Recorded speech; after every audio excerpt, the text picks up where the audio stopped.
I've done, and regret is just a memory written on my brow, and there's nothing I can do about it now. There's nothing I can do about it now, Case. Welcome to another episode of Monday Mornings with Mitch live.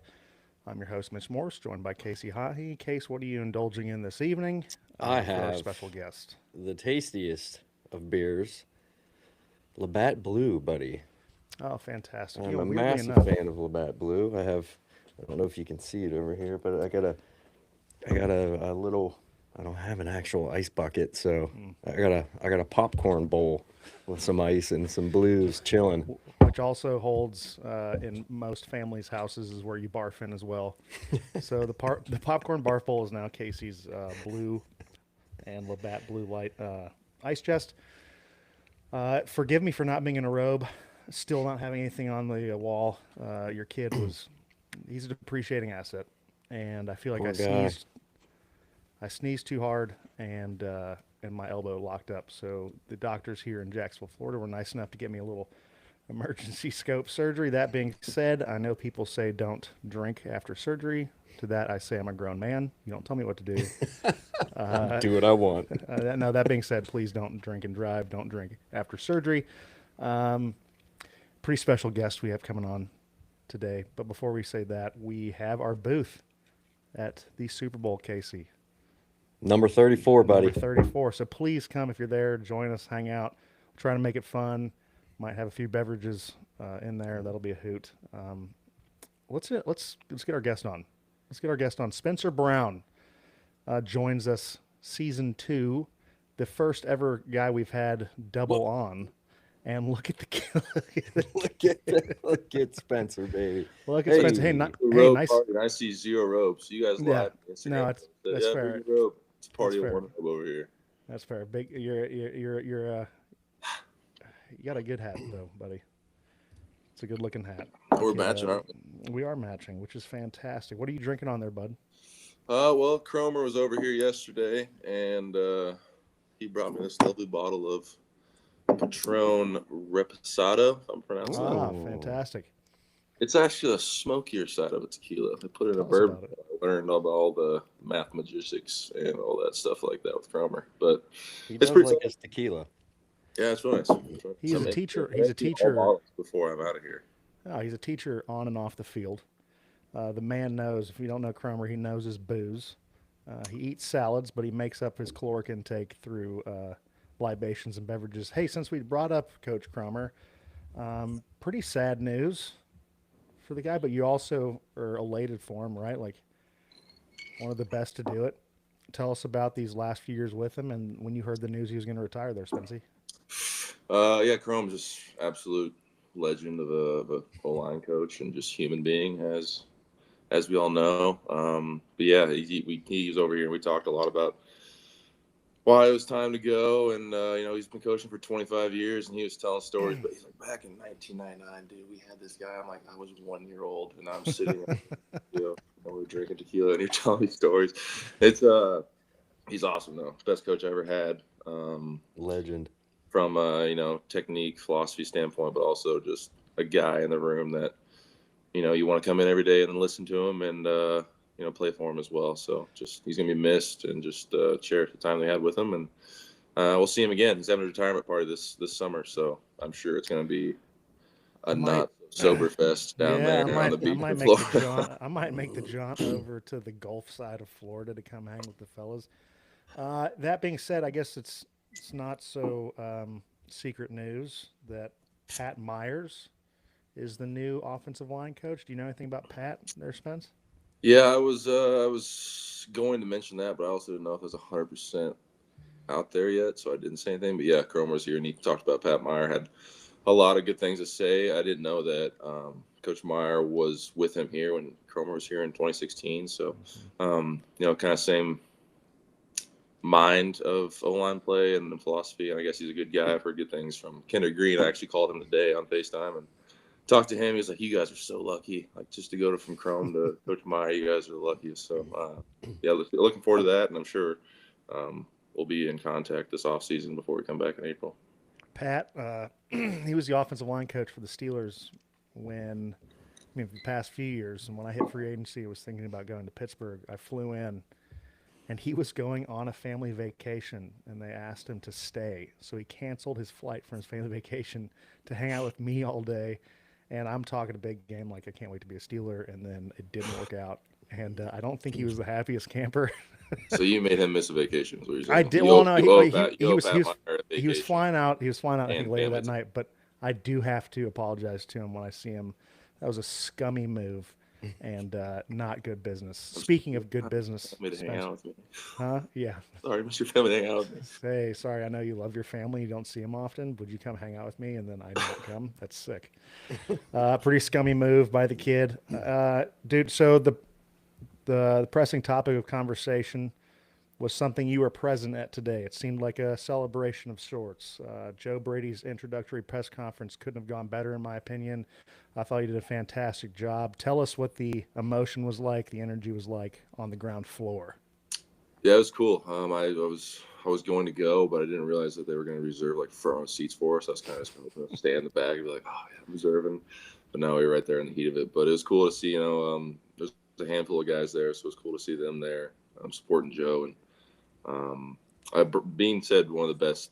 I can resonate most with what Bean said during the presser, and that was that it's cool to see Coach Brady and the offense coordinator light, but he's also quarterback's coach, so he came in here to help, and then he took on a bigger role, and now he's taking on even a bigger role. So, but Bean said it's cool to see him in his offensive coordinator light, but now he's stepping into the head coach light, and it's kind of like a birth in his coaching career, and it's going to be awesome to be part of it. I think he's going to do a lot of good things for us, and he's really going to push the guys and keep us moving forward. And look forward to coming back in April and seeing all the difference that there is going to be, because it's never going to be the same if you're switching head coaches out. Even any coach from trainer to strength coach or OC or anybody that has a coaching title, it's going to be different. So it's going to be cool to see him step in there and lead us. Something he brought up a bunch that I thought was pretty cool was just the energy that he plans to bring every single day and to be unwavering in it. And every person's definition of energy is different, right? And it also depends on the day. Can you explain that energy, that Joe Brady energy that you've been a part of for the past 4 years?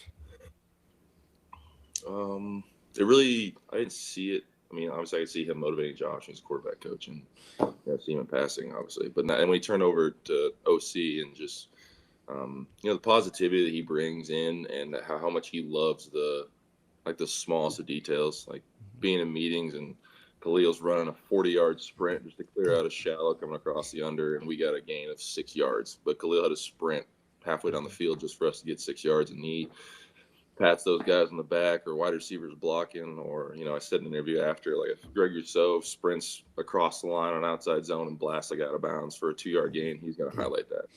He just sees all the minuscule small details that it takes to run a well-oiled machine on offense, and then he's going to carry that over to defense. And he wants guys to take pride in doing the smallest stuff. If that's just running off the wide receiver, even though it's a run, but you're in the play and you're involved, and I think that's just going to light a fire in a lot of guys. And once he starts pointing out those little details and starts patting you on the back in team meeting, other guys can be like, okay, I want to do the small details. I want to do everything right. And I look forward to seeing that process take over. And I think it's going to be a good fresh breath of air for everybody.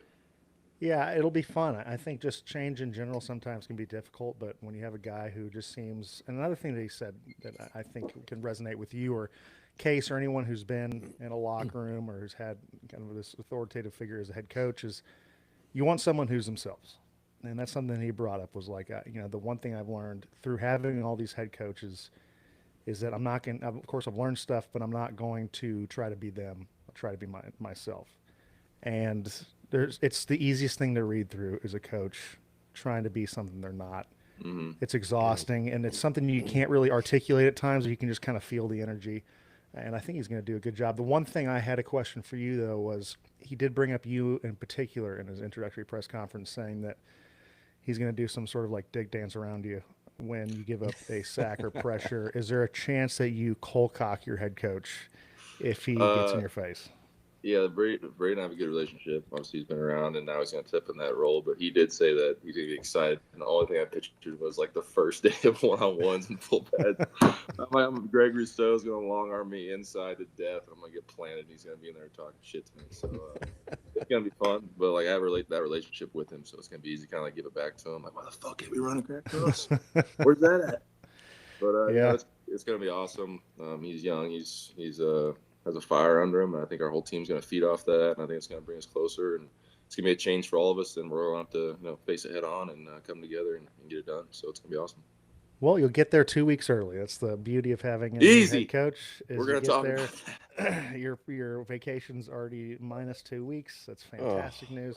Speaking of long arm bull rushes and one-on-ones, it's Senior Bowl week, and which comes to the everyone overanalyzing and highlighting the one-on-ones during the Senior Bowl and how this guy's no good because he got dumped, or this Did you guy's see that? Yeah, bull rush to the ground. yeah, dude. Like, yeah, that was me every practice. It felt like. What was your? Does this give you any PTSD Senior Bowl flashbacks this week?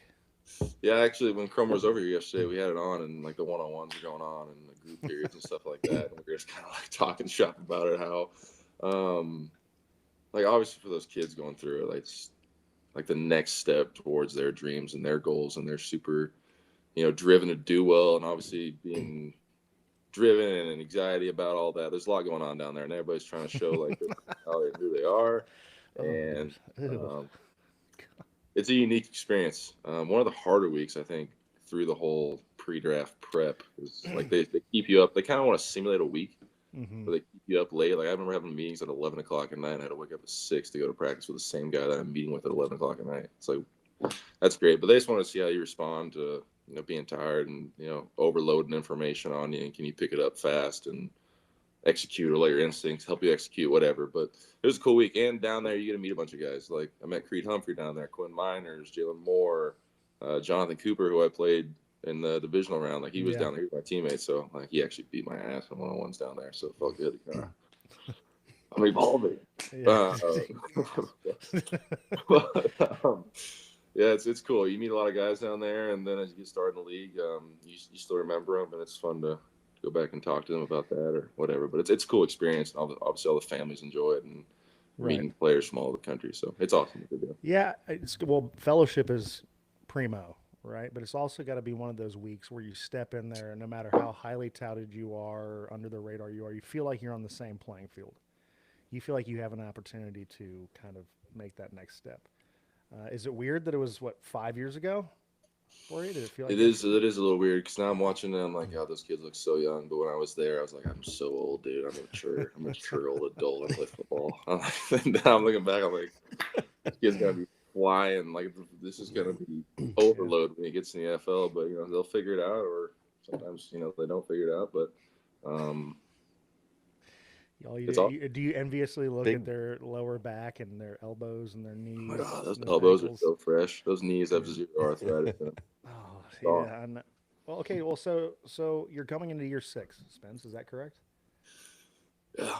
Year 6 is coming up in the fall. It's coming up in a few weeks sooner than you would like, early April. You'll report early with a new head coach, which will be an exciting process. But you're going into year 6, and you've accrued a bunch of knowledge, of course, mileage, all this stuff. I'm always interested to ask guys who are kind of coming in their own. You're well established. Like, is there a change you plan on making as you progress in your age? Like, is there a way you're going to attack this off season that might be different, or how you envision attacking these seasons differently as you get older in the league? Yeah, I think taking care of my body is a big one. You're still going to grow as a football player. As long as you sit in those meetings and go to practices, the more you get on your plate, the more like you're going to take more in and get better. So I'm not so much worried about that aspect. I'm not even worried about this. I don't know why I said worried, but cognizant. Your body, you're going to take a toll. I mean, he's got elbow surgery, and I mean, it's never ending. This guy hurt his elbow swinging a golf club. I don't know if everybody knows the story, but he hurt his elbow playing golf in sunny Florida. I did. One hell of a divot. This guy can squat 405 just repetitions, but you catch a body part just wrong, and it'll tweak the hell out of it. So we're all you feeble. take care of your body. Never stop taking care of yours. You're still working out, so I think that's a big thing. Just taking care of my body. I'm gonna take care of it down here in Arizona, and my family wants to take trips. I think my mom's watching this, but I don't think I'm gonna take any trips in the off season. I'm just gonna hunker down and take care of my body. Also, speaking of my mom, it's her birthday, so happy Oh, birthday. happy birthday, Mom. My mom, Oh, Liz Yeah, Jessie. cheers. Mom, happy Big birthday. birthday. cheers, Mom. Big birthday. It's always great. Mom's birthdays are the best. Absolutely. She got, there's a big one coming up in a couple of years here. Is she out driving a tractor today? No, she's she told me that she is going to start a business Yeah. today. Yeah, she seemed super jacked up about it too, and she's good at it. She wants to do it at my house when she's here, and then she puts stuff where I don't know where they go, and then I'm like, "Where the hell is my spatula?" She's like, "Well, I put it in here because it goes to everything else." I'm like, "This is not where I keep my spatula." Oh, does she have like an organizing mind? She's organizing OCD. That's kind of where I probably get it from. But she was on FaceTime today showing me how proud of her closets were. Right. So is her job going into people's places and just kind of optimizing how it goes? Like Yeah. She's just gonna like go into pantries or kitchens or bathrooms, whatever you got, and then just pile everything together, which I actually did the other day, and it felt amazing knowing where everything is. I don't have a bunch of junk in my drawers. Everything's thrown out. Everything that's in the drawers I use, and if I want to go use it, I know where it's at. Right. Yeah. You know what's kind of crazy in life, the path that your mom kind of finds later. Like Yes. they do whatever they did, raising you and so on and so forth, and they get older and they just find these little things that. So, for instance, like my mom, huge into stained glass now. Like Stained glass. stained. Dude. Stained glass is awesome. That's great. Yeah, but like my dad built her a little shop upstairs above She the loves going to garage, church now. Like she's an avid church goer to look at the stained glass. and yeah, she loves. So She's got we got opinions on stained glass. Yeah, it's sick. Big in the cloth. but it's just funny how they Cathedrals are her place. find something different later in life. It is. Dude. My mom was a beer cart at a golf course. That was her last summer job. Now she's getting into organizing. I think that's honestly the best part of being retired. She was a teacher forever, so she's retired now, and now she's just to find little things that interest her, or take her time up and enjoys it. And I think we all need that a little bit. Oh, no doubt. Cheers to Mom. Happy birthday. Yeah, Mom. Not to change the subject because I was chatting about where moms are getting into. Mine's into tennis. Tennis? Whole way, dude. She travels for these tournaments. She's all in. How old is your mom now? She's 61. 4? 61. 1? 61. She's still playing tennis. Good for her. Yeah. I'll pass it along. Casey couldn't believe with how old you were. You were still playing tennis. It's nuts. Hey, Spence. 2 questions, not fun questions. Well, one. So, I know it's old hat by now. What was your? Where were you? What was your guttural reaction to the Sean McDermott news? Yeah, I chose the wrong day to sleep in. That is 100% a fact. I slept in until noon that day, and then I woke up, and there's 40 unread text messages. So I was like, what is going on? Oh, jeez. My mom was the Adam Schefter of my life that morning.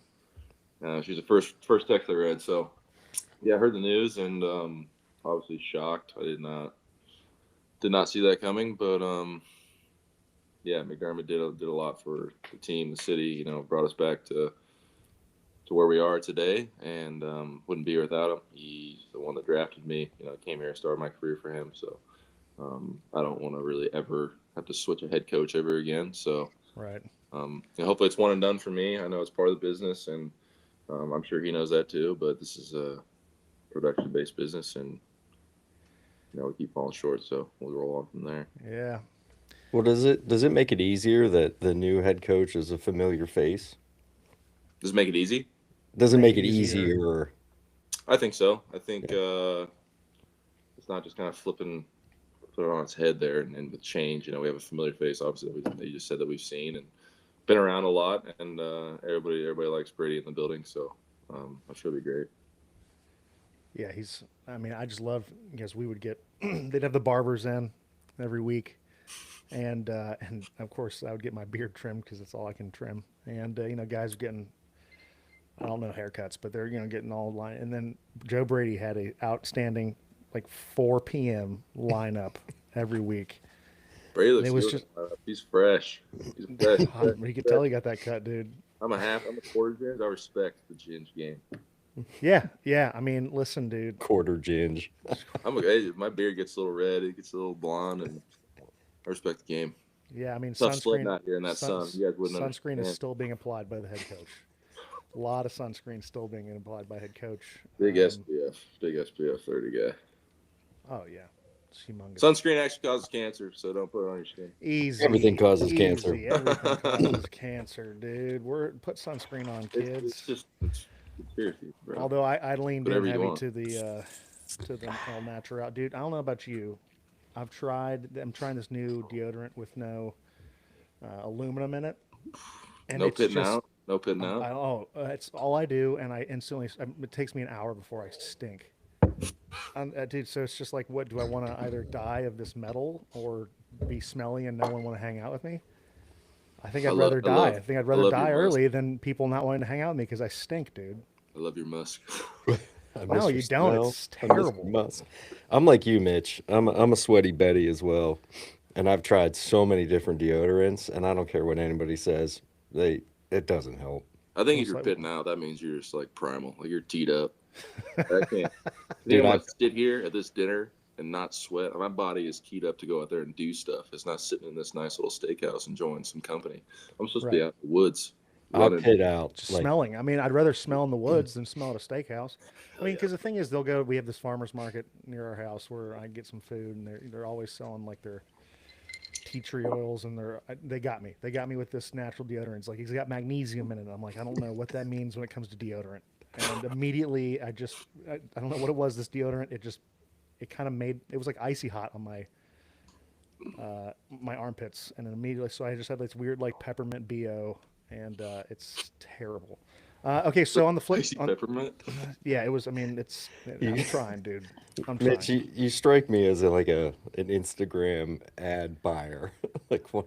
Yeah, maybe. That's me, Let's bro. go Mac. Like, oh, they said this will make me.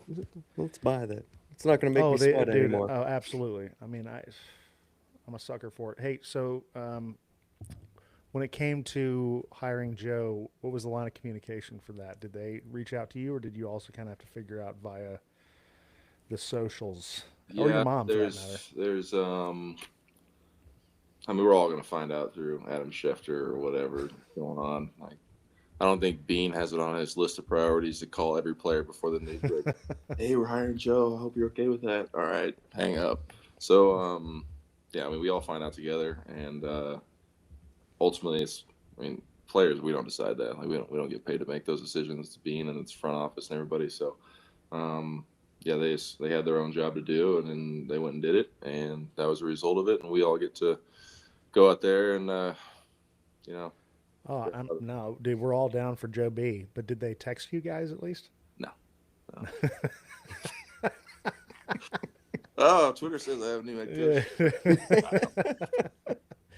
Yeah, it is interesting. The information sharing, we were talking to Dawson last week, and we were talking like, just because every season there's, a change even within the same organization that doesn't go through a head coach and stuff, like just through your position groups. And like, it was always the most disheartening day when the Bills offensive line chat 2020 text message 2023 turned into offensive line 2024, and it was this mass exodus of like, hey guys, I love you, thank you, leave the conversation, hey, and then he'd add Still a in few here. more and just like, Still- I were think- we I gonna think pretend Dan- like they didn't exist? This Yeah, I is think- insane, dude. I think Dan Feeney is still in our group chat, and he just rides with us.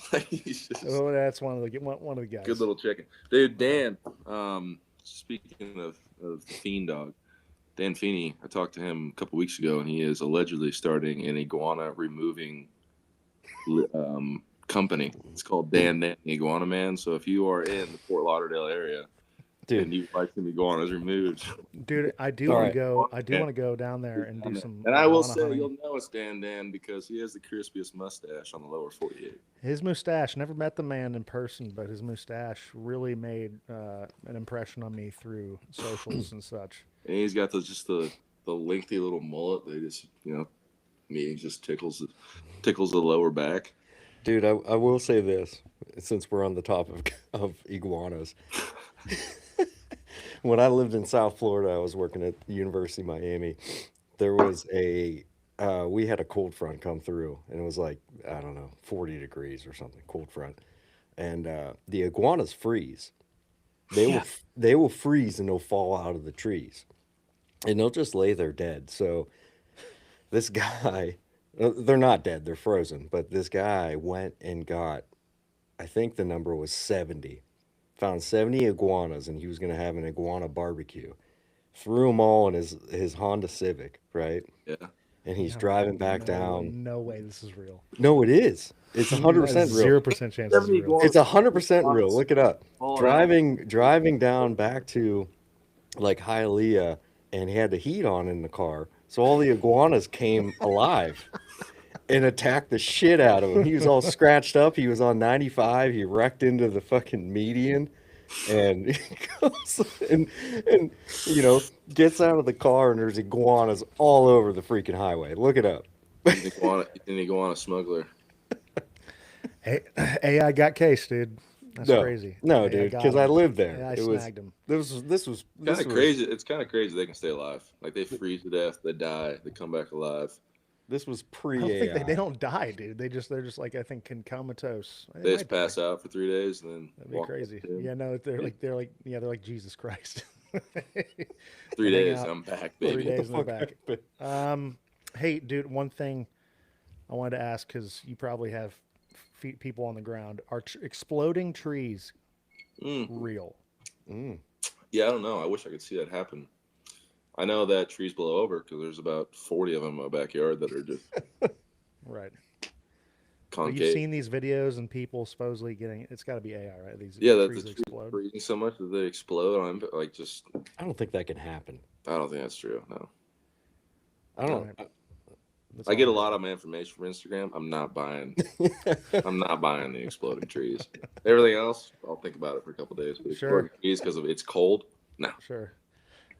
You're heading to Arizona for a few months. You're going to train, I assume, at a place where there's folks that train. Folks that lift weights, pick them up. Folks Hey, that lift run. weights. Hey, run. Make Anyone, sure you swim. Hydrate. Yeah. anyone that going down there with you? I got put on this place called Helix down there. It's right. Nice. It's just right there in Paradise Valley, or maybe a little more north in Paradise Valley. But Brian O'Neill put me on. We have the same agency, and I've been talking to him for a few years now. And he said he went down there. So then last year I went down there for a week, and just kind of when I was on my expedition that I ultimately regretted because it was dumb. But was there for a week, and it was awesome. So I'm going back and spending some time. I think Arizona or Florida is kind of where I'll land right now. So I'm going to go and put some boots on the ground before I Put your finger on the make a pulse. financial decision that will ruin me. You're going to be all right. You're going to, Spence, you're going to be all right. Yeah, Greg Mance, I think today just had his baby. Oh, today.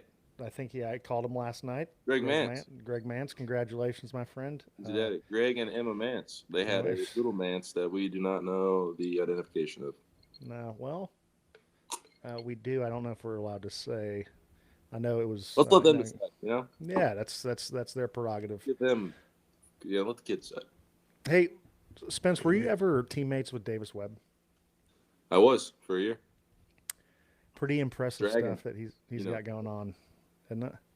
Impressive stuff. That he goes. That he's in consideration for multiple head coaching jobs. I think he just removed himself today from that. Do you have any anecdotes on Davis Webb? I think Davis Webb is a strong candidate for the OC job in Denver. Yeah, I think that's true. They let their Payton's other guy guy. go. I think Sean Payton likes him a lot, and they just let their OC go. Correct. They did. Yeah. That's right. So I think quarterbacks coach. Dragon's one of the smartest guys I think I've seen. Without a doubt. I was only with him for a year here in Buffalo. It was my rookie year, but I remember him pulling his iPad out, his iPad computer, kind of like what I have right here, and he had every playbook on it since he was in college. It was 20-some files, and then inside those files there's more files, and he tracks everything, and I think he's super intelligent. I think when I noticed holy shit, Davis Webb is actually going to be people want him to coach is when he, pretty sure this is a true story, went to the Giants and was offered either a player or an assistant coach position. That's crazy, isn't it? Hey, come over here. You want to play? great. You want to coach, you can do that too. Whatever you want to decide. And I think obviously he stuck it out and was a player for his last year, and then immediately jumped into an assistant role right after that in the NFL. So he's awesome. I love him as a guy. He really is Just one of the great. best dudes. He's such a cool hang.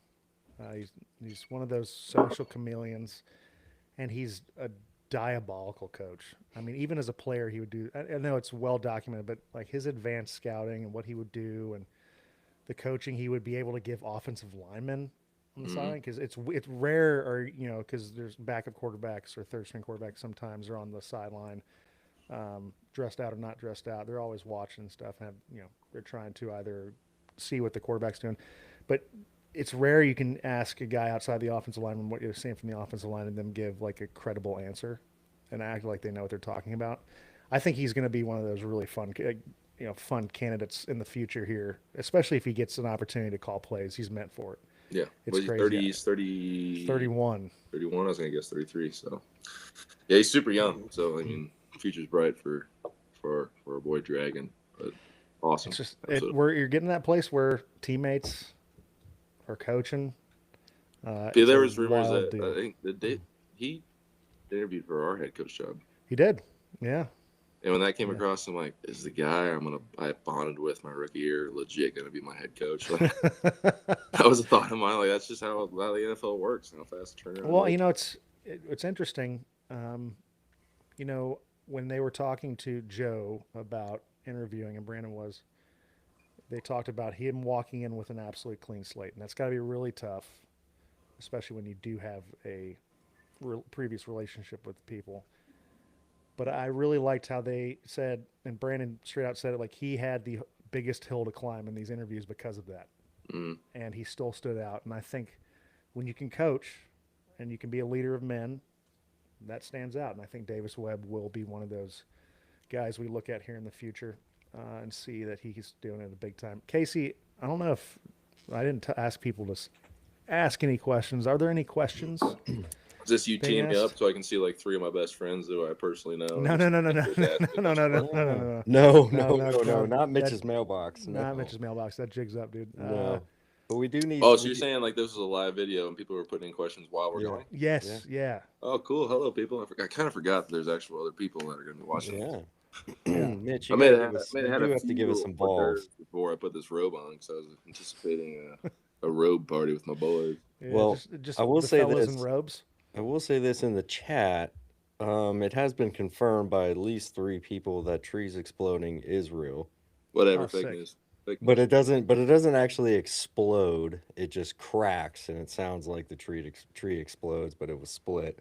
It cracks and then the 40-mile-an-hour wind blows the tree apart. I guess. So they don't explode. Do you ever put tannerite in a tree, Spencer? You ever put tannerite in a tree and shoot it? Yeah, putting tannerite in a couple things. Yeah, it goes. What else do you put tannerite in, Spence? Well, actually, my favorite tannerite story, and it's not even a story, but I mean, it is a story, but it's not my story. It was a video there's a video in Iowa, and someone put it in a dishwasher, and I don't know why they were standing so close to it, but the dishwasher exploded, and a piece of tin helicoptered right by this dude's face. Oh, thank God.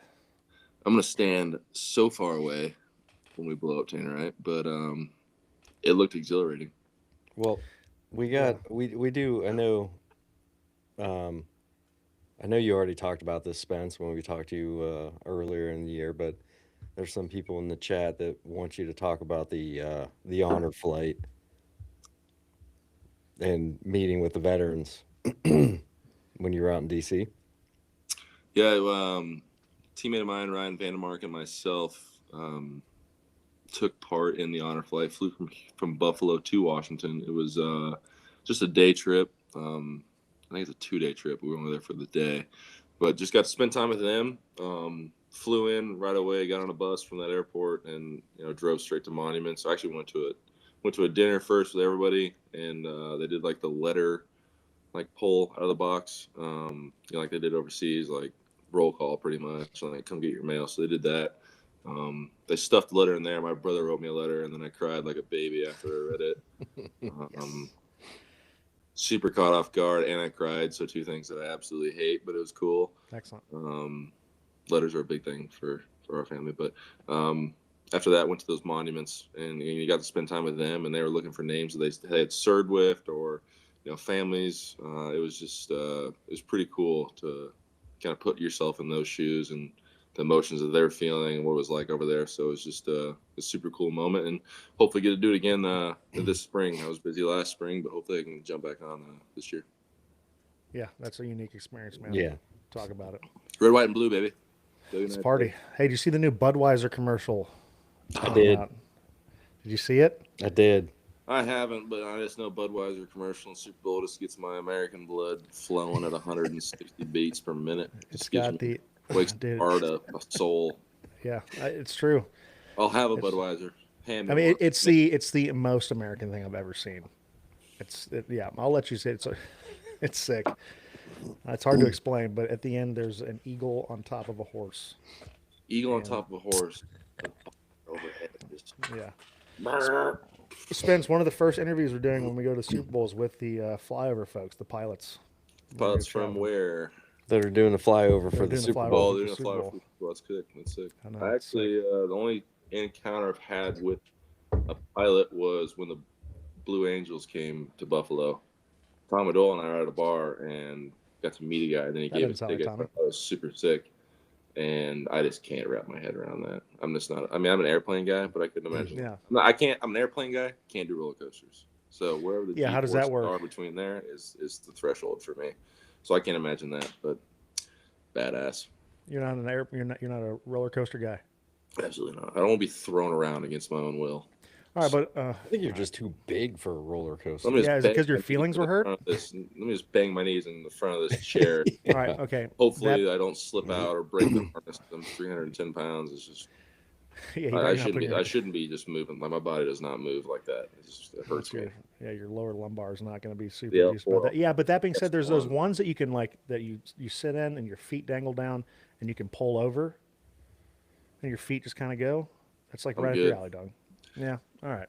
I will say the Harry Potter. I went to Walt Disney World. The Harry Potter ride. It was like that, but it was like a broom on a video screen. It was cool. I felt like I was flying through Hogwarts with my white owl. That was okay, cool. Dude. Up in the air, 8,000 feet, whatever the hell it is. Terrible. Okay, here's something you probably would do at a theme park. The wife and I, we're doing drinking around the world here in April. Yes. I know you'll be in OTAs, but you should skip OTAs with your new coach. OTAs. Coming from the retired guy. Get my workout bonus and team camaraderie to go to Walt Disney World. Got it. Well, you put it that way, it doesn't sound as great. But yeah, we could be really fun. We can get drunk and talk about our feelings. I'll write you a letter. Don't make me cry. It'd be sick, dude. Case, anything else you got for us, bud? Yeah, we got a few here. I'm kind of sad if this live was ending. I'm kind of having an awesome time, and Case it doesn't ever have to end, buddy. My fireplace keep me warm, bro. I'm in Pittsburgh now. It's cold. Where's the mellows, bro? Oh, okay. Before I have a question, has anyone seen Damar Hamlin's new sponsor? Bro. That, first of all, Damar's the best. And good on him, Trojan condoms. Yeah, I mean. Any thoughts on that, Spence? I mean, I use them, but fuck, it's just. It's, yeah, you know? I mean, it's like the press conference commercial was sick. I'm just like, wow. That's going to be an interesting conversation. Like, if I just put myself in those shoes, which I. Well, you don't use them, dude. You're married and have 2 kids. Easy. What do you mean, easy? It's true, though. That being said, I think it was just really fun to see your friend like, oh, I wonder what he's doing. And it's just, here's my partner, Trojan condoms. I was like, oh, that's. I slid up and asked him, I'm like, are you just wearing these as gloves or.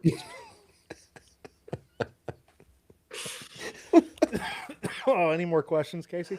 Yeah. Okay. Well, the biggest one on here is obviously from the final game this season: catch or no catch. We're not gonna answer that one. Okay. It's fucking catch, bro. It's what are we doing? Hurts. If I was a Broncos fan, I'd probably say it wasn't a catch; it was an interception.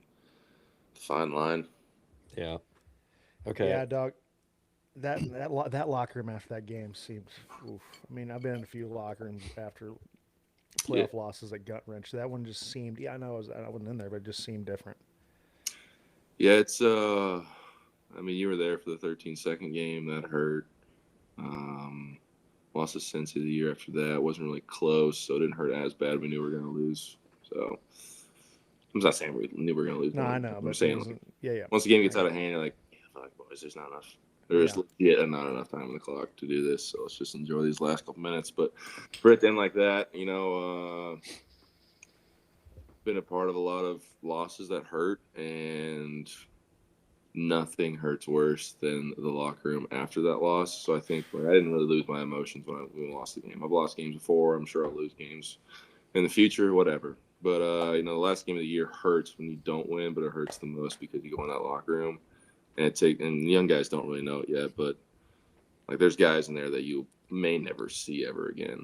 Like just the way life works, and some guys could be retiring and moving to Texas, and I don't plan on going to Texas anytime soon. So like there's stuff like that. Cromer, obviously that was his last ride, and I didn't cry until I saw Cromer because I knew that was it. So yeah, that's why you got to enjoy it, though. That's why it's be great. Perspective is so cruel, dude. And just enjoy it while you're in it, and because when it's gone, it's gone. And then you say that was always next year, but you never know. You never know what's going to happen, and things that could come with a whole another calendar year. So, dude, I remember it feels like living a life, and that one's over, and we'll push on to the next. I remember, when you're a young guy and you hear these older guys come up, and they're just like, you just don't know if these are coming by again. Like, yeah, I have so many years left to play. It'll definitely come by. I'm telling you right now, it might not. That's why you have to enjoy it. And it's so hard, especially towards the end of the season, no matter how good you are or how great your mindset is. Like, you're in this point where you have to find that extra gear in the playoffs because like it is just one game season. Honestly, the playoffs, once you're in there, it's a whole different ball game. Playoffs it's a is different just the best atmosphere. It is the best time to play football. It is really so incredible to feel, because that is like you're walking on the tightrope of being alive or being dead. And like the locker room in Jacksonville, if you can win one playoff game and go to the next one, everybody in that locker room after the first playoff game is the happiest locker room you've been a part of all year long. There's been some big wins, like Ravens was awesome, but Jacksonville, because it's just like that huge fresh breath there. I'm like, okay, we made it another 7 days. Well, let's do it again. So just a lot to go into that. And I was talking to Jackson Haas, and I was like, you make sure you enjoy this playoff game, like before we even played it. And then after we played it, him and the other rookie, Latu, like both of the tight ends were like, that was insane. This feels insane. I'm like, yeah. And then once you get to the AFC Championship, it's even higher. So there's a lot of emotion that goes into it, and you just got to enjoy it. Well, awesome. Talking about playoff football and environment, which it's second to none, really. It's a good parlay into another question here, but they want to know if you've been into the new stadium yet. Oh, it's a great question, Spence. Have you? And if you're looking forward to it. Am I looking forward to it? You ever heard of grass? You ever heard of grass? Like the green stuff that grows in your front yard, in your backyard. Yeah, sure. Soft. Sure. Nothing better than grass. I want you to understand after this podcast, grass is king in the NFL. If you know grass field, I don't care where it is. I love playing in Kansas State. I don't care how loud it was. It was a grass field, and it felt amazing. Yeah. Turf will beat the shit out of you all year long. Your body will feel different compared to turf to grass. So I am so happy. I could care less if the stadium was indoor or outdoor as long as it's grass. I am down to pack my bag and walk across the street. They grow that grass in New Jersey. There's a grass growing farm that supplies most of the grass in the NFL stadiums. I love grass. Yeah, they did right? I love that Bermuda. They did an ESPN 30 for 30 or E60 on it, and it's a farm in it's either New York or New Jersey, and they supply like 90% or 95% of all the sod for NFL fields. Throw it on a truck, roll it up, throw it on a truck. We need to find that company, and then you need to shout that company out, and we have to just I want to say blackmail, but NFL, get it together. Like you bring NFL, you bring the grass fields in for some soccer games, and then you take it right back out, and then you make us play on turf. Which is ridiculous. That's ridiculous. Yeah, I mean, like when I think, yeah, when you go to Tottenham or, dude, a great grass field before you got in the league. Carolina used to be grass, and then they Yeah. brought a soccer team over. Oh, it was fantastic. Well- There's only one grass field that I can't. It's Pittsburgh. so unique. Oh, Pittsburgh's. It's Pittsburgh's just, terrible. yeah, well, it's just. I don't care if it's the only terrible thing grass. about Pittsburgh If is it's that they terrible have. grass, I'll take terrible grass over dog shit turf. I totally agree. Pittsburgh, but that's because the pit is the Because Panthers. Batman. Yeah, the Panthers play The there. Panthers play there, which is kind of a crazy experience when you're playing in Pittsburgh and you're staying in the hotel that looks over the stadium, and it's like a Saturday night and they're playing a home game. And you can kind of see the fans there. But I don't know if Spence, you haven't played in Lambeau yet, have you?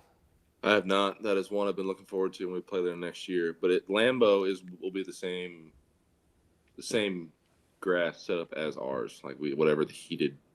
Oh, heating, yeah, sure. All that, whatever the hell's going on over there, that's what we have going on in our stadium. Well, But they grow it, yeah, and they have ever since I was in the league and well before. They grow that grass this thick, and you have to wear 7 studs on that grass. I will or not you're wear going to 7 slip. studs ever again in my life.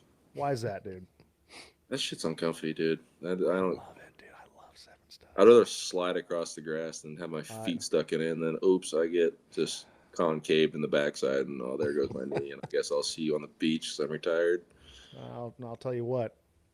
It takes one bull rush inside to slide back, and you're like, I'll wear 7 studs on turf, dude. Yeah, if I'm sliding back from out there, Josh will be able to see like, holy shit, he's getting his ass beat. I better get out of here. So, Yeah, when you slide at center, it's pretty much just it's a 1-2.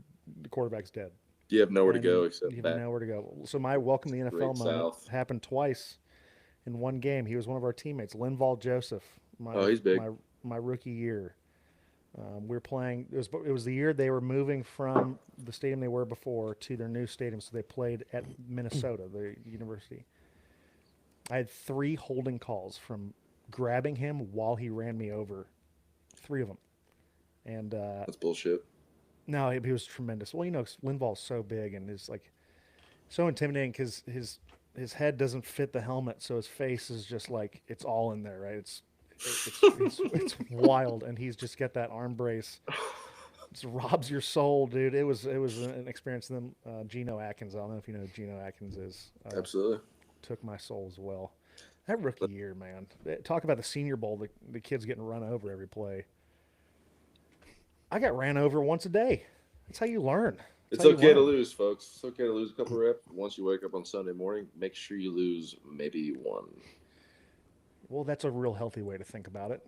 Yeah. Just do 60 snaps of positive football on a Sunday afternoon. Yep. And if you get your ass beat for 5 days, Monday through Friday, you're learning, and then you go out there and do your thing. You'll be all right. Well, Spence, Hey, we do have a little question here because you were talking about your your cleats and you wouldn't mind sliding around, but people want to know who is your number 1, number 2 pass edge rushers that you have faced. Let's just relive nightmares together, Casey. Great question. I love that. That's Do you want to awesome. make it this year, or do you want to make it all time? Great question. Just trauma. I got to keep you This on your year, toes, I mean, Spence. this year alone, Houston, that wasn't a fun one. I also destroyed my shoulder, and I was like, I got so much pride. I'm going to keep playing. I was playing with a destroyed shoulder. That looked like a lot of fun, though, Spence. Looked like a You're having a blast out there, right? I was having the utmost fun out there. I was trying to have a little positive Boy Scout mindset. I'm just playing football with my friends. Hello, Daniil Hunter just run through my face. So yeah, Daniil and Will, they're down in Houston. They have a great pass rushing unit from this year by far. Obviously, the number 1 defense in the NFL, so not a shocker. But yeah, if we had to go down there for an AFC Championship game, that would have been by far my toughest game of my career. But outside of just this year, Max Crosby, Ooh, the great white that just never stops man, his running motor is off the field remarkable. and causing mayhem. One play from him that I'll never forget for the rest of my life is we were on the backside of a duo run. Jimmy bounced it all the way left, outside, around the sideline. I'm just a backside tackle. I'm like, let me just get in the way here. Just, positive, great. Let Max Crosby go, and he sprints another 47 yards across the field to annihilate Jimmy out of bounds. And it was like a 12-yard game. So great. I'm like, holy shit, he ran all the way over there and ran him over. So Max Crosby, massive respect to him, never quit. Big fan of him for a long time. But another guy, Micah Parsons, if you blink, you're probably gonna miss. So make sure you glue your eyeballs open, because that's closing the space at tackle is the biggest problem. If they're so wide, it's okay, I have time. But if those guys out there that can cut the time down to even shorter, that's when tackles start freaking out, and that's exactly what they want with their speed. And then he has enough power to just be like, let me dip my shoulder and run through your chest, bang, dead. So it's a lot going on out there. Max Crosby, effort, talent, never quit. Micah Parsons, freak show, can ruin your day. But luckily, we ran the hell out of the ball against Dallas when we played them, so I didn't have to play. That's a good. Yeah, it got to a point, Spence, in my last year where I knew it was time to retire, because I feel like any person who lined up in front of me was liable to kick my ass. It's just That's like, not dude, true. That is not true. I seen you Snapchats. I seen you Snapchats of film during one of our meetings. I'm like, look at this guy. okay, this is a fun question. What?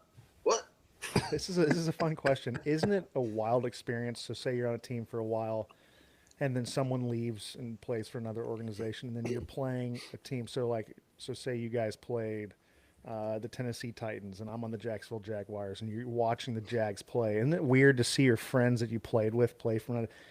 And how many videos you send of them? Like, look at you getting your ass kicked. Like, yeah, nice inside hand, idiot. Yeah, it's that's probably one of those silver linings that you don't really think about when you come to the NFL. Like, you're gonna make friends, and those friends are gonna go to different teams, and then eventually, like, you're gonna watch those guys as you're preparing for another team. So I mean, yeah, we were sitting in team meeting watching you guys play whoever, but like, I'm supposed to be watching the tackles and team meeting. I'm just watching you snap the ball and see what you're doing. I'm just watching my friends. I'm like, oh yeah, that's a 6-spin move. That sucks. Sorry. Oh, dude, no, not Mitch. And you're like, oh, there goes Mitch. Well, because we had played you guys in 2024 week 3, and I know in Buffalo they put all through the facility the game film of the team you're playing next. Yep. And I played like dog against Cleveland. I gave up like 3 sacks, and I'm just like, dude, you know what's the worst is all my friends are eating breakfast, getting their potatoes, and they're just watching me get eaten alive. I was like, look at Mitch, look how sad, how sad he is. Well, watch this replay. Watch people are here. Oh, Mitch just got caught, bro. No, we got it. Oh, it was his guard stepped on. No, that's when you know it's your buddy. You know, the guy I think about the most when we would just send him, like, he was just so good. GVR. And we would sit there and he would just like look at GVR throw his hands. And it was always fun to text GVR like, "Hey man, I mean you still look frumpy, but nice job throwing those hands." GVR, like, that is Greg Van Roten is an absolute. What a great guy. One of my. And I will say on this live podcast that for 2 weeks I was super skeptical because I'm like, who the hell is this guy? We all were. And right after it was a month tops of like, I don't know who the hell this guy is. And after that month, I will ride and die for Greg Van Roten. Without a doubt. He's one of my all-time favorite teammates. And I remember texting a buddy of mine, Connor McGovern, not on the Bills, of the Jets, because he was with the Jets. And I'm like, dude, this GVR guy's, he's interesting. He's like, I promise you, give him 2 weeks. It's gonna be an interesting 2 weeks, but then you will die for this man. This guy's showing up in a Pico to work. What the hell is going on here? Well, like we had that because it was the end of OTAs. You know, Josh would always have people over before we all went our separate ways, and he. You know, people would bring food, booze, and he brought like a bottle of wine, like a bottle of cab, but like brought glasses too. I'm like, and his pea coat. I'm like, who is this dude? You trying to seduce me, bro? Yeah, we trying to kill him. It's working. It's sick. It's insane. This one is tasty. What's your name again? I like you, bro. The tannins in this. You're remarkably handsome. Oh my goodness. Yeah. Okay. So hey, always interested after the season, Spence. You know, there's always that opportunity when, you know, your season either ends unexpectedly or expectedly, that usually there's like one big Exodus dinner. And you break bread, you have fellowship. It's always important. Did you guys have an opportunity to do that this year? Yeah, we lacked on the rookie haze. I shouldn't say hazing, but Chase Lunt got off scotch-free. We didn't even do a rookie dinner. And he's going to make up for that rookie dinner that we didn't do, Chase Lunt. Book it right now is buying all of us dinner and OTAs eventually at some point. Fair. It sounds like a good Toronto trip and OTAs. Bring back to the Toronto trip for a plug on a spa fire. But dinner. we did a big dinner. All of us O-line guys got together, wives, girlfriends, great.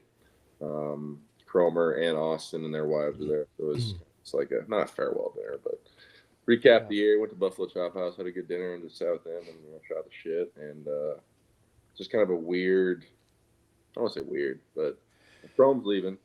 Our head coach just got fired. Now Austin's sitting here, and I don't know if he's going to be my coach or is he going to be gone. So it's just a good dinner, hanging out with everybody, reminisce on the year, toast the year, took photos of the whole group. Yeah, every year's special. Our Chrome and Austin made the room what it was, and the players did our best to thrive in that room, and it was cool. It was a good dinner though. So, Chrome was here last night, and we drank half a bottle of tequila together. And stuff. He's the man. He's an absolute gangster. He is such a special dude. At that dinner, I was sitting next to him, and maybe people don't know, but Chrome's a bit of a swaggy grandpa. I don't know how old Chrome is. Chrome I don't know who's dressing him, but he was wearing black Cactus Jacks and corduroy tan pants. Yeah, he was. I'm like, dude, where's your yacht? Where we going? Jeff Bezos? What's going on here? No, well, he's got good buds. That year sabbatical he took, I guess he's got a really. He told me he's going to go to Croatia for 10 days and sit on a yacht and cruise the Croatian island skyline. So I'm like, yeah, dude, I bet it sucks. I bet you're just not looking forward to that at all. But he's going deer hunting too. He's going to get out, and he's missed out on a lot for coaching forever. So he's just going to go explore and be a grandpa, and he's going to have a great time doing it. I'm happy for him. He is a swaggy grandpa. I always loved those dinners because there was the unsaid thing, which was change was coming. You kind of knew when you read the room on people were leaving and they weren't, or there was a chance. But it was just always, I found those dinners just a great closure. And I would always get just trashed. You cry? You cry on it? I'm a one-trick pony when I get drunk on anything brown. For everybody that's listening right now, how many people we got on the stream right now? How many people are watching? 219 right now. 219 people are in the stream. I just want you to know that Mitch Morse, who's sitting right in front of your face right now, is one of the biggest emotional criers. I'm not saying he cries a lot. I'm saying if all of his friends are together and we're having a great time, this guy gets so happy for everybody that there was a time in Scottsdale, we were at a wedding, and we look over, and Mitch is walking in the room crying because he's so happy to see all of his friends having a good time. And that is why we love Mondays with Mitch. Yeah. He loves the boys. It's turned into a little bit of a one-trick pony thing. My Austin friends are like, are we going to get you crying tonight? And we all know the answer. It's immediate, dude. So my buddy had this was actually in December. This past December, he got engaged, and I rocked a solo mission there. The party started at like 1 o'clock. They had to send me in an Uber home at 8:15 because I was crying so hard. I was so happy for my friend, dude, and yeah, it's fun to a point. It was a real revelation, to say the least. I remember we were sitting at a casino, and someone was like, "Is Mitch okay?" I was like, "I don't think he's even better. I think he's." Yeah, it's tough when people are checking on you and you look at them with red eyes like, I'm just so happy that freak like, okay, it's good night. Yeah, no, it's fun. It's fun sometimes. Most of the times it's not. Because then because it's coming to a point now where Katie was just like, hey, I know you're going to let it out the cage. Just try not to cry. And immediately I'm just like, okay, that gives me the green light. I'm going to bawl my fucking eyes out, dude. Yeah, no, it sucks. It sucks. Case, any more questions? No, we're a little dry. Some people were asking your height. People ask questions. 219 people in this chat. You have any questions, we will answer them. If they're within PG-13 family-friendly rules, we will answer these questions. It's true. Ask whatever you want. It's true. Spencer doesn't want to leave. I really don't. This is a great. We were 59 minutes. And we don't either. So let's fill this chat up with some questions. Anything random. Conspiracies, whatever you got. Well, so Spence, the one thing we are, so at the Super Bowl when we get our table, we're trying to, it's kind of a weird way you get people to come hang out with you there. You get like 10, 15-minute increments. And so you have to come up with like, you're not going to know every single person that comes through. So you have to have like general questions, and then most of it has to be like, would you rathers? And I'm just thinking, how am I not going to make this very cool? Yeah, exactly. Yeah, those kind. But you got to find a way to make it like I'd answer socially. I'd answer it. Yeah, no, I know you would. All right, we got one. And I'm actually curious about this too. I just want you to know you're our filter on this, Casey. So whatever you bring to this chat, this That's is true. You can make up something at this Mitch point. and I. This is on you. I'm actually curious about this too. It was the Pittsburgh Buffalo game when Cam Hayward and Josh Allen were going at it Mhm. the whole time, and someone had asked, did he actually kick him, or what happened in that whole scenario? Yeah, I've been in that situation where someone is like holding Josh to the ground or whatever, doing some extra stuff, and Josh will like, I don't say like he'll wiggle or he'll like get off me, bro. He didn't like kick him in the nuts. If you want to replay, he didn't get enough torque to do any damage to Cam Hayward, who's 330 pounds and played forever. So it was just more like a get off me thing, and then I'm sure Cam Hayward blew it up. But Dude, yeah, what a player. a lot happens over there. People get their feelings hurt because we're playing an emotional game. Heat of the moment, let the emotions fly. Whatever, carry on. Well, Cam is, I mean, one of my favorite players. That was wild because I don't Absolute know. dog. I don't. He's a dog. He's unbelievable. Truly, it's one of those guys. When people say he's got grown man strength or he gets his hands on you, there's nothing you can do. There's nothing you can do in Cam Hayward. Like Heavy. gets Heavy as hell. the V of your neck. He's It feels like a machine grabs you, like with a lot of powerful hydraulic. Huge. Like if a PTO shaft got a piece of your clothes and just pulled you in, that's what it feels like. Like you're along for the ride. I always love when they get in base because he'd line out over the tackles. So I just it fucking sucks, dude. Stay down there, bro. Don't go 3 tech. No, you belong inside. Go down there. I'll tell you one thing that I'm not a fan of that guys do, and it made me think of Micah Parsons in my last year in Jacksonville. Rashawn Gary actually did it. They line up over the center, they take a few steps back, and then they do this crossover move where they pretend like they're playing basketball. Myles Garrett style? Yeah, and I got to tell you, you don't want it to be intimidating, but you're like, Jesus. You're a large man with biceps, and I can see your veins, and I am intimidated. That's how I feel. It's just like, you know that if you give anything up on that play, it's going to be everywhere too. That's a highlight. Jake Manyweather's going to get it. Every one of these guys, Charles Bentley's going to get it, and they're going to. I'll tell you what. In those scenarios, I would love to give up just the pressure. Yeah, I remember holding Micah pretty well, and looking at the ref, he didn't call it hold. I was like, dude, yes. Thank you, Carl. Thank you. You're a good man. Hey, are you at the point in your career now where you're starting to learn the names of the refs? I'm pretty bad about it still. I recognize faces, and then I'm kind of like, fuck, what's this guy's name for 3 quarters? But some of the OGs, yeah, I know. There is one line judge who was building a brick shit house, and I can't remember his name, but every time I see him, we act like we're just like running into each other at a bar. Like he's some of these refs are. He played a little bit back in the day, and you can tell he has big ass shoulders. He's stout. He definitely played guard, but yeah, he's a homie. So some of the refs are good. Some of the refs do not like me at all, and that's fine because it's mutual. I don't like you either. Yeah, sure. It's interesting because these are as much flack as they get, and it's a job that I don't know why anyone would want to do, ever. Honestly, it's a blast, dude. You get to watch good football, and you get to throw flags, and your face is on TV. That sounds awesome. And then you get to like not review plays if you wanted to, and you can just kind of blow by it. I knew that was coming. I want this to keep going, so I'm not gonna look at it. But TV time. And we're gonna. But some of these guys you actually have great conversations with. Which is crazy because I had a great conversation with them in Denver, and it just didn't go our way. Hey, tell me about you. Tell me about your family. Nice family? Yeah, everything nice. Good? You traveling? Yeah, got this cold weather, man. I know it's cold. Yeah, that's crazy. Isn't it crazy? Yeah. Long year, yeah. Keep moving. God.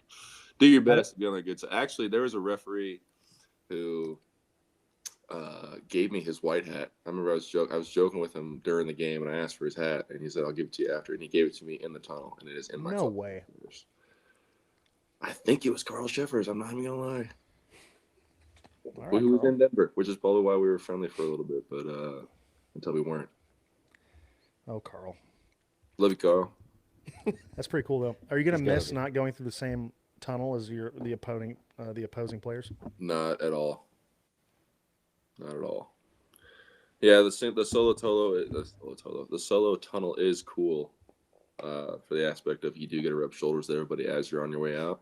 Yeah. So yeah, if you didn't see somebody after the game, you can catch up with a tunnel. Great. But I'm looking forward to that tunnel that's right behind the bench, and we're in the locker room in 0.5 seconds instead of having to run out there after halftime. But yeah, it's cool. Have you seen the actual new stadium though? Have you been? Yeah, I mean, I've only seen pictures. I haven't seen the whole. The last time I've been there was for a Dude. release video, and it was just dirt and steel. So It a little. is. I like the colorway on the bleachers, like the blue to the red, the fade, and the fades out. It's unbelievable. And it's super tall, and I think Bills Mafia on top of everybody is going to ruin their Sunday afternoon, and I look forward to that. Hey, why'd you guys end up having a cool theme song after I left? Mr. Brightside slaps.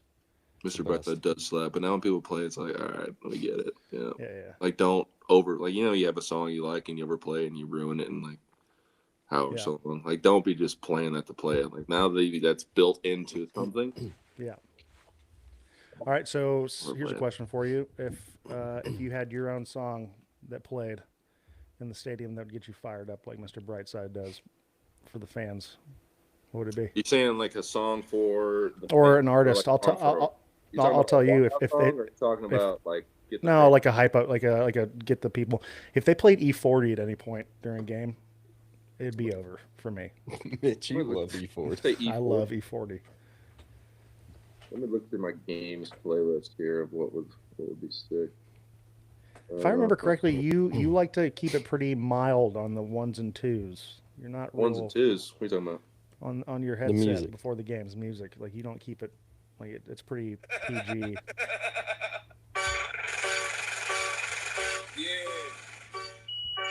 I actually played this song. We'll roll with it.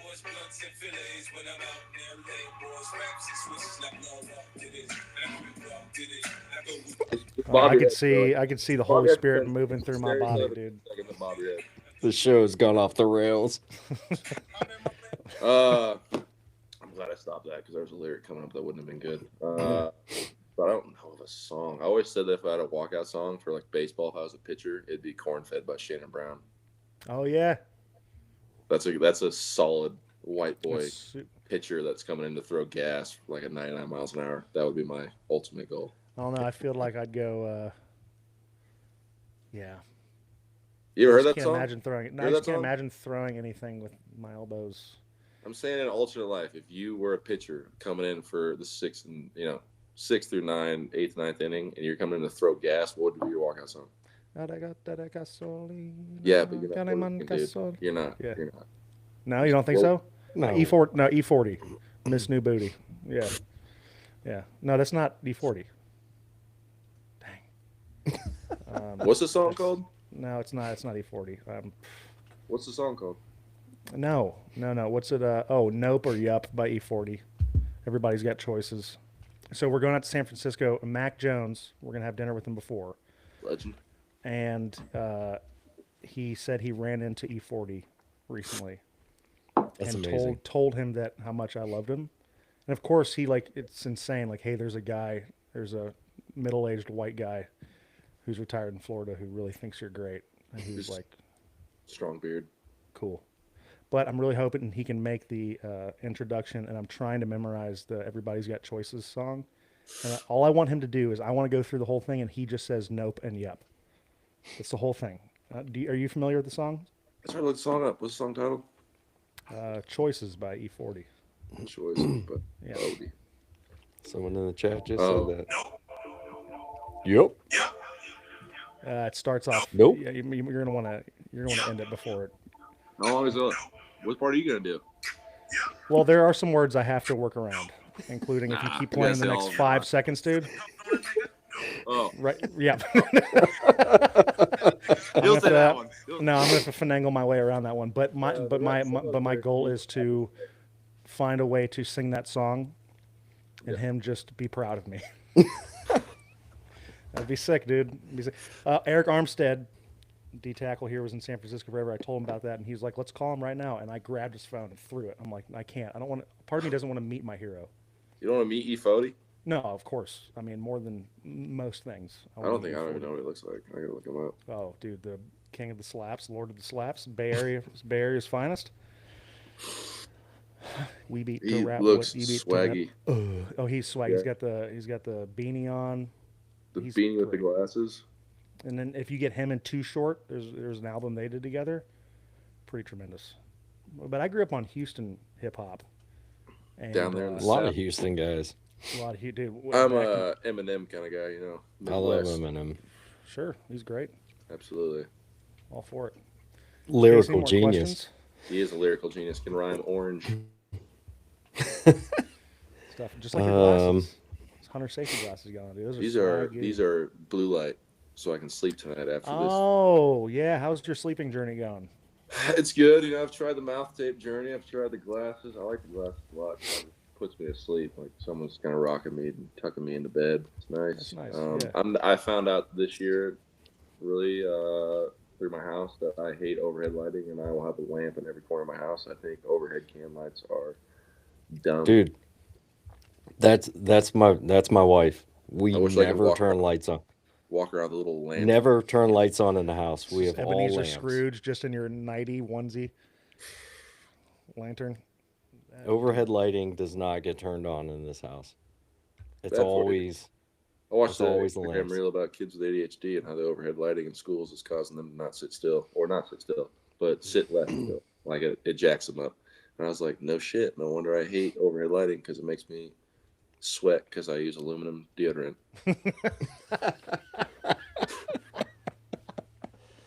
Hey man, I pour my heart out. I got a little peppermint goodness going on right now. It's just like it's wild.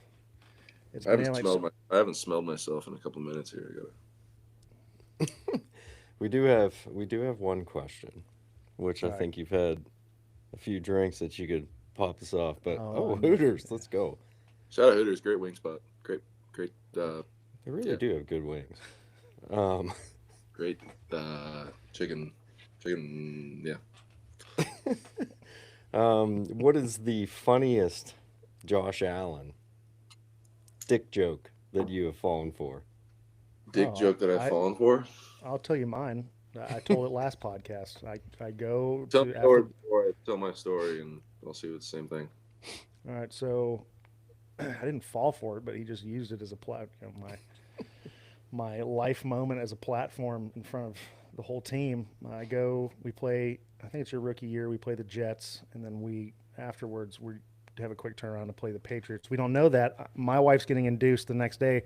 I fly out from Orchard Park, Amherst, whatever it is, to Kansas City. Have my kid. Have to fly home. Zero Coach- Trojans. No, DeMar would be upset. Unfortunately, nothing in that regards. But I go and Coach gives us an opportunity in front of the team to say, hey, congratulations. What's the name of the kiddo? I say, I appreciate it. It's Deacon. And there's like a moment of silence, and then from the back, Josh yells, "Can you fit these nuts in your mouth?" And it brought the house down. It was good. I liked it too. He apologized, and I said, "Never apologize. Don't ever say those words to me. Don't ever say those words to me." Yeah, what do you got, Spence? He's a couple that are good. One of my favorites that I've seen him get somebody was PFT and Big Cat. They were That's interviewing him. Like, that's one of the best ones. Is Room 40. Room 40's nothing. That's a good one. Same thing is Phil though. You heard of Phil? And then it's just, Yeah, he'll get great. and he actually Spence. Tell me if I'm wrong. He has a gift for taking watches off people's wrists too. I haven't when seen they him get least anybody expect it. in a while though. I don't know if he stopped trying, but he used to be able to take your watch off your wrist without you noticing. Which I didn't start wearing watches until a year ago. So look, he never got me, but I have seen that. Yeah, he hasn't done it in a while. What the hell? Yeah, I know. Maybe you got People change. stopping People his change. hobbies. What did says Josh has gotten us gifts in the past. What do you get you guys this year? You got a bunch of. I want to get the name right. That was another question. Didn't he buy you half a cow? Yep. Snake River. That's the name. Snake River Farms beef. He bought us a bunch of beef, which is great. Heard everybody's is using it, which is great. I have not dove in quite yet. I am going to get a Traeger. That is on my list for OTA purchases. I need a grill. I don't have a grill. I have a big ass deck. No grill. I have a Blackstone. That's great. Yeah, It's you great. can't- So, you you can. can't So, do beef I on would that. say you could do the reverse here on that, dude. It's all I've been cooking my steaks. Put them in the oven until a certain internal temp. Boom, boom. you're in a good spot. That's what I'm saying though. Like, Yeah, but there's nothing better than a Traeger and smoking it. that's great too. I'm talking about a Blackstone being Tommy Doyle and Ryan Vandermark bought me this Blackstone as a housewarming gift, which I love. That's a awesome. great gift. That's a good friends. Shout out those guys. I live by myself, so I don't need a 48-inch Yeah. Blackstone. Like, I'm not going to go out there and fire up my 2-foot Blackstone just to reverse sear it for 30 seconds. So, Yeah. if That's they're a fair coming point. over, we were cooking like 74 eggs or something like that, and we need a Blackstone, great. But I'm not going to go fire that bad boy up just to cook myself 7 eggs. If you get the Traeger, get the smallest one you can get because that's all you need. The Unless you're smallest one you cooking. can get. I mean, maybe not the smallest one, but get a small one because even if you do like a full brisket or whatever turkey, it's going to fit in there. It's going to keep its temperature easier. You're more apt to. It's easier to warm up. You're more apt to use it. Kind of like you said, when you get that giant Blackstone, it's cool in theory, but unless I'm cooking breakfast for a small army, it's not conducive. Which cooking breakfast with small army, I actually used it for the first time when we were like, I was like, come over, we'll eat brunch before we go to church, like one summer afternoon or whatever, and that was elite. I'm like just whisking 24 eggs or whatever it is in a big ass bowl, and I'm gonna dump it over the Blackstone. And then the boys were going to go talk to Jesus, man. That's awesome. Talking to Jesus, baby. Thank you for these gifts. Let me be the light here Thank so I can give it to you. My gifts. Shout out Jesus. He's the man. He's good, He's dude. awesome. I'll tell you what. Question for you guys. What's that? What are we excited for about Radio Row down there at the Super Bowl? What people expect from the kids? What's the vibes for Radio Row and Booth 34, also known as Walter Payton, also known as Sweetness? What's going on down there in the Sweetness booth? We have no idea. That's a great question. We're kind of walking in fairly blind. The thing is, people have been very kind in regards to knowing we're walking in there blind. Like Pat McAfee's producer, his name's Zito. He's been very kind in telling us how to like setting stuff up, doing stuff. But we're really trying to. We're going to be rocking a brand pretty hard there. One that we really like. What brand is that? You're rocking a brand? Yeah, I mean we're just gonna be if you see us there, we're gonna bring a cooler, have some Labatt's, just come on by. It'll be a hoot. Is that my invitation, or is that gonna come? Yeah, no, we would love for you to come through. No, come on through. How does that work? Come through. I think if you just scream, "I'm a player," right? It's psychopathic, but I'm sure you can get at least past the door. If not, we have day passes, you know. I swear I'm a player. I swear. I know I'm skinny fat, but I swear I play O-line for the Buffalo Bills. I swear. Trust me, I've been in there. Let me in. Hey, speaking of skinny fat. You're not skinny fat. I saw you in Jacksonville, and you were absolutely glowing. I touched your forearms together at one time because I was like, you're glowing. I know, it was really sweet. A lot of people said I look like it's the beef towel I've been using. It's the same stand that on your sells head. Same stand that sells the magnesium. I'm telling you, dude. I mean, it clogs your pores like you wouldn't believe. Beef tallow. You gleam. Yeah, it's the real deal. It's funny you say that because I hopped on the trend of beef tallow on the face after a good shower. Yeah. And I feel like I'm glowing. It does have a smell to it, though. As hell. It could be that too. When are you going to start ramping up your workouts? I've been a fat little toad for the last week and a half here. Yeah, but as you should, dude. Stop. I feel like a bum. I was telling my cousin, I'm like, I've been eating Hershey Kisses, chips and salsa, and a bunch of cigarettes, and I'm just not doing my body any favors. Are you a guy who finds a way to a cigarette if there's a few drinks in you? Should I smoke a cigarette right now? No, you should not. I'm just gonna let everybody know that I smoke a cigarette every year on my grandma's birthday, and there is a half a pack of Marlboro in my drawer over there, which I could. Is it a cigarette for how old your grandma is? So you're just ripping off 80-something cigarettes at the time? No, it's just one like that. I just have one cig on my deck and just inhale the scent that was in her house my whole childhood. Speaking of those dinners you have after season, I knew I was done, so I got ripped at the one here in the Jags. And there's a place called Pete's Bar not too far from where I live, and we all go there, and they still sell cigarettes in a vending machine. Mm-hmm. And I was so drunk that I was like, for the hardest time, I was like, I can't light this cigarette, and it was backwards. I lit like four filters on a cigarette. I lit like 4 filters on a cigarette. Don't, Spencer. Oh boy.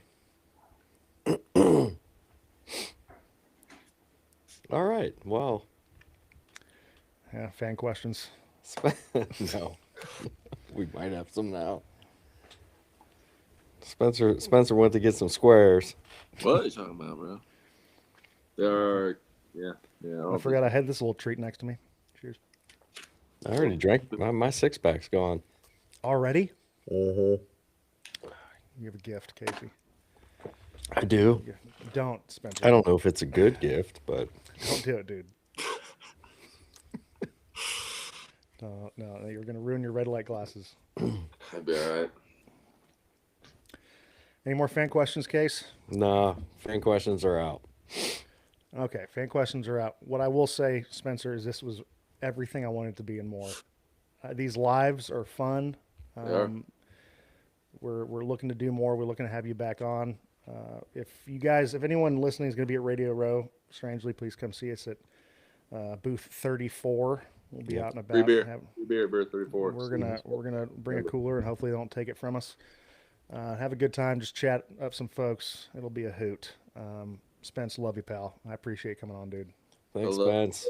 Thanks for having me. Absolute treat. It was delicious. You're the man. That was Spencer Brown, everyone. God bless you, and we'll talk to you soon.